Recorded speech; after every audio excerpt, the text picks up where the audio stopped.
Amém, meus irmãos? Vamos abrir as nossas Bíblias em João capítulo 5. João capítulo 5, nós ministramos na quarta-feira. Eu quero ler e trazer um breve resumo da pregação e trazer um incentivo para você, para que você possa se conectar com o que nós estamos ministrando. João capítulo 5, versículo 44 especificamente. João, capítulo 5, versículo 44. Enquanto você abre, eu quero trazer o destaque, né? Qual a dinâmica de uma igreja? A dinâmica de uma igreja é que ela se reúne para juntos adorarmos a Deus e também recebermos a orientação da palavra de Deus. De onde que nós tiramos esse fundamento? Quando você lê as cartas de Paulo, você vai encontrar ele dizendo que os irmãos deveriam ser reunidos, ou em outras cartas dá entendimento disso, para que a carta que ele mandou fosse lida para todos. E mediante o ouvir a orientação da palavra de Deus, nós vamos agora aplicar nas nossas vidas. Isso somado à sua dinâmica diária, buscando ao Senhor, aonde você tem a sua devocional, no mínimo a sua devocional, aonde você separa ali meia hora, uma hora para estar na presença de Deus. Essa vai promover a dinâmica para que você vai promover a base da edificação, que é ouvir a palavra e se alimentar, pois nós vivemos de toda palavra que sai da boca de Deus. Quando você vê alguém desanimado, você vai encontrar dois motivos. O principal, normalmente a pessoa não está fazendo isso. Ela não está tendo comunhão também. E aí eu digo até para aqueles que nos acompanham pela internet, é muito importante isso. Irmãos, como a internet tem sido importante nesse momento agora, por exemplo, porque nós, nesse momento, temos pelo menos 2 pessoas que estão nessa condição. Mas já tivemos aqui 5 pessoas que não tinham como chegar aqui, até por recomendação médica. O irmão Hélio é um caso, ele teve que tirar longo tempo de repouso, e sempre o irmão Hélio ali no culto participando. Nós temos também o irmão João Ribeiro, nós temos o irmão César e a irmã Maurina, né? O irmão João Ribeiro já está bem melhor, mas já esteve com dificuldades extremas. Então nós temos casos de pessoas, e até fora daqui, que acompanham os cultos, e aí eu quero com isso também dizer para você da importância de estarmos transmitindo os cultos, porque se for uma pessoa que foi abençoada, isso vale muito para Deus. Poderia eu falar de números, mas um só já é o suficiente para mover. Mas para os demais que talvez estejam acomodados e participando só pelo culto online, você precisa da comunhão. Os demais, por um momento de saúde, eles precisam do culto, da participação online. Mas para os demais, a comunhão faz parte dos três passos que você tem que dar para a sua edificação. Primeiro, leitura da palavra. Segundo, oração. Pastor, o que eu vou orar? Vai ser fruto da leitura da palavra. Você quer motivo de oração? Comece a ler a Bíblia. Você vai ver que o seu coração vai se mover. Primeiro, para ver o que diz a Bíblia e o que está acontecendo com você. O reflexo do que você vê na Bíblia vai causar você olhar para a situação sua e dos seus, e aí você já tem muito motivo de oração. E a terceira, a comunhão dos irmãos. Para isso nós temos utilizado aqui de 15 minutos em média para estarmos tomando um café e batendo um papo. E como isso tem sido importante até para mim, como pastor, já surgiu marcar estudo bíblico, já surgiu marcar visita, já surgiu tantas coisas edificantes. E aí eu quero, é claro, pedir a você, não sei que você está com algum problema de saúde, mas se levante, procure conversar, procure estar com seus irmãos. E nós precisamos de interação, irmãos. Nós precisamos muito, não é pouco. Por quê? Porque é por meio dessa interação que nós somos edificados, nós somos abençoados também. Pastor, mas eu estou com meu coração tão amargurado. Eu digo, meu irmão, então nessa comunhão você vai ser abençoado. Entendeu? Porque alguém vai te contar que a semana Deus deu vitória, Deus abençoou. E aí é que surge a edificação. João capítulo 5, versículo 44. Como podeis crer, recebendo glória uns dos outros, mas não vos esforçando para obter a glória que vem do único Deus? Na tradução linguagem de hoje, já está ali na tela, vamos ler juntos. Como é que vocês podem crer se aceitam ser elogiados pelos outros e não tentam conseguir os elogios que somente o único Deus pode dar? Nós estamos ministrando como viver uma vida que glorifica a Deus, para a glória de Deus. E a glória de Deus, ela, no texto, né, o Senhor Jesus está confrontando os religiosos que gostavam dos elogios, gostavam de ser reconhecidos pelos homens. E Jesus os confronta dizendo que eles deveriam buscar os elogios que vêm da parte de Deus. Só o verso 44 mesmo. Os elogios que vêm da parte do Senhor. Então, nós estamos... Quero elogiar aí vocês aí da multimídia. Você já sabia o que eu ia querer da linguagem de hoje, né? Quarta-feira assim eu fiz, hoje quero dar elogio aí para vocês, né? Ainda que vocês estão elogiados por Deus, eu acredito plenamente, amém? Mas eu quero agradecer aí o empenho. Meus irmãos, então, o elogio da parte de Deus. Deus elogiou alguém no Antigo Testamento? Quem que Deus elogiou no Antigo Testamento? Vamos lá, pessoal. Menos o pessoal que estava quarta-feira. Quem é? Se você estava quarta-feira, segura. Vamos lá, quem? Foi Elias não, foi no caso... Elias pegou um puxão de orelha. Eu estou morrendo aqui, o senhor não vê não, só restou eu. Aí ele ouviu que tinha 7.000 que Deus tinha preservado, lembra da caverna? Né? Bom, João quase acertou essa. Quem mais? O senhor falou Jó também? Noé foi elogiado.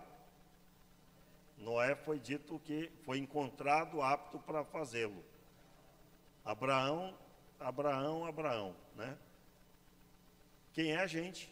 Elogio, Deus chegou e falou, né? Jó, irmãos. Os demais, Deus tratou, mas não considerou como Jó, entenderam?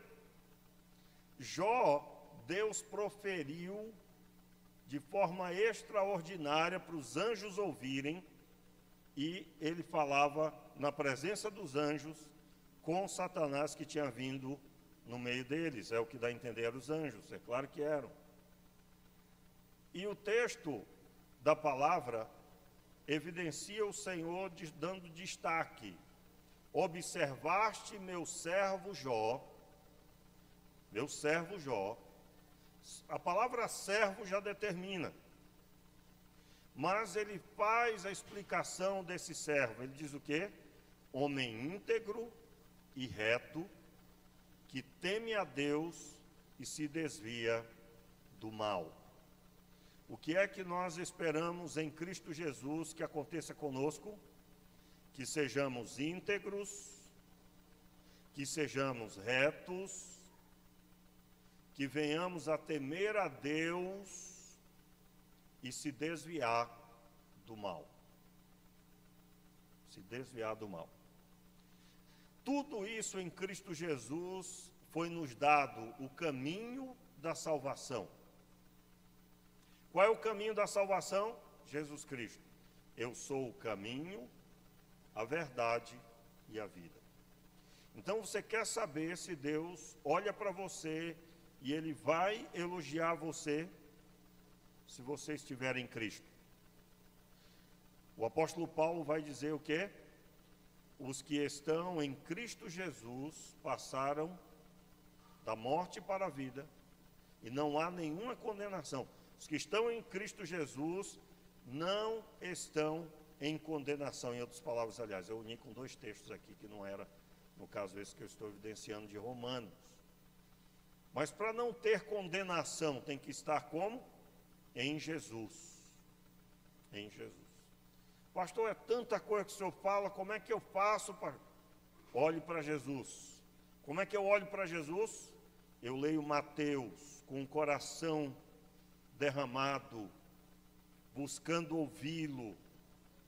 Eu leio Marcos, eu leio Lucas, eu leio João.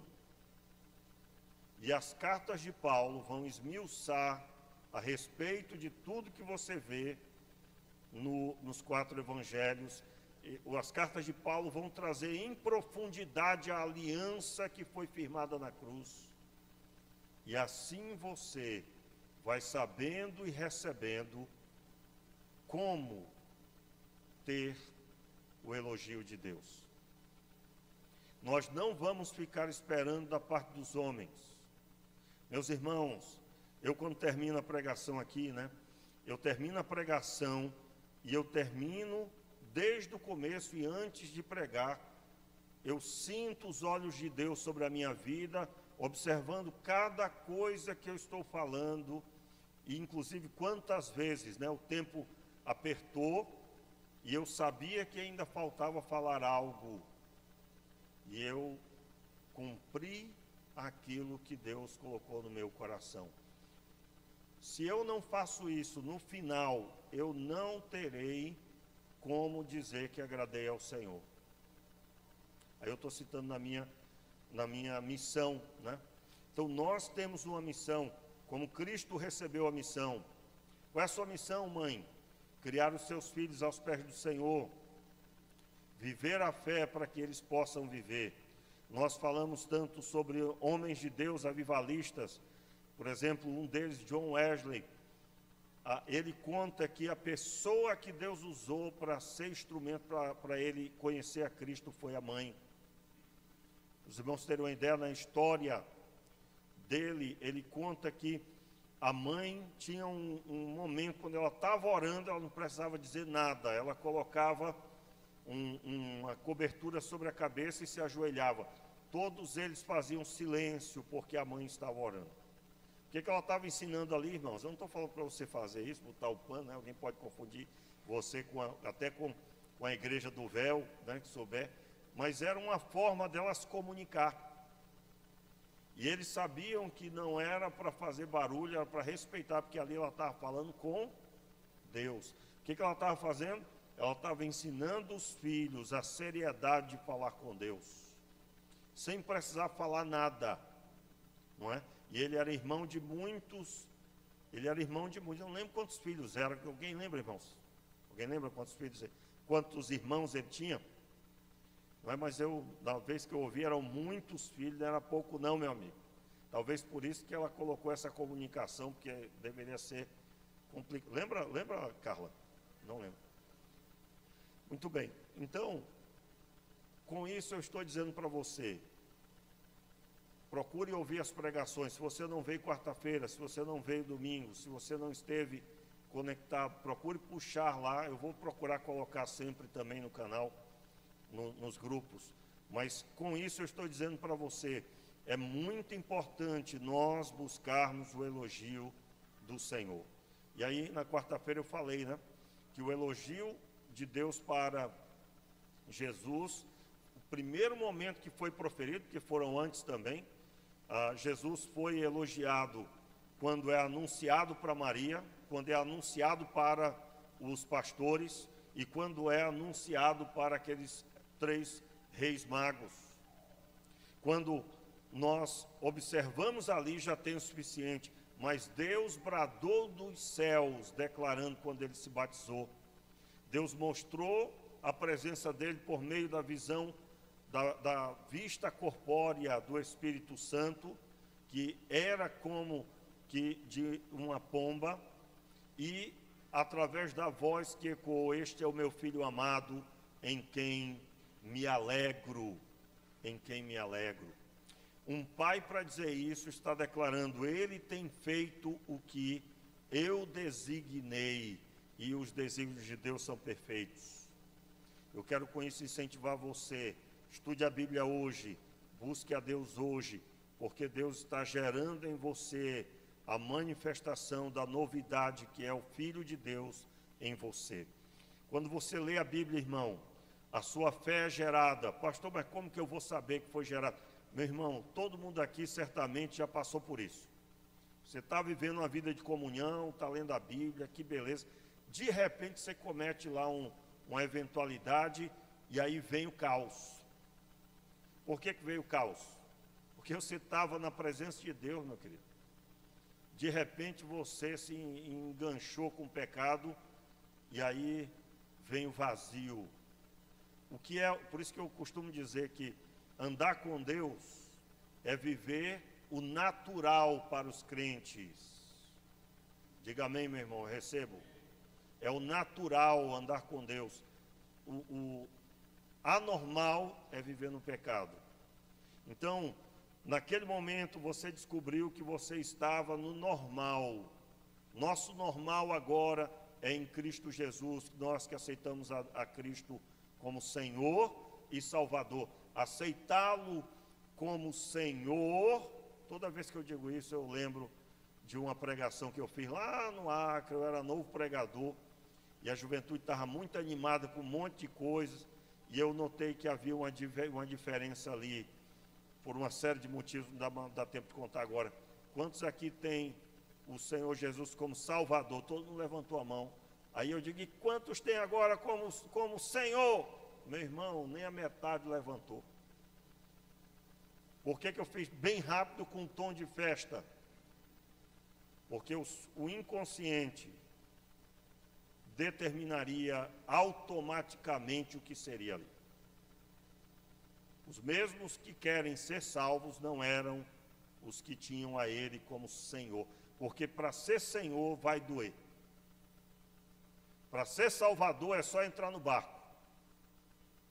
Para ser Senhor, é diferente. Então, nós recebemos a Cristo como Senhor e Salvador.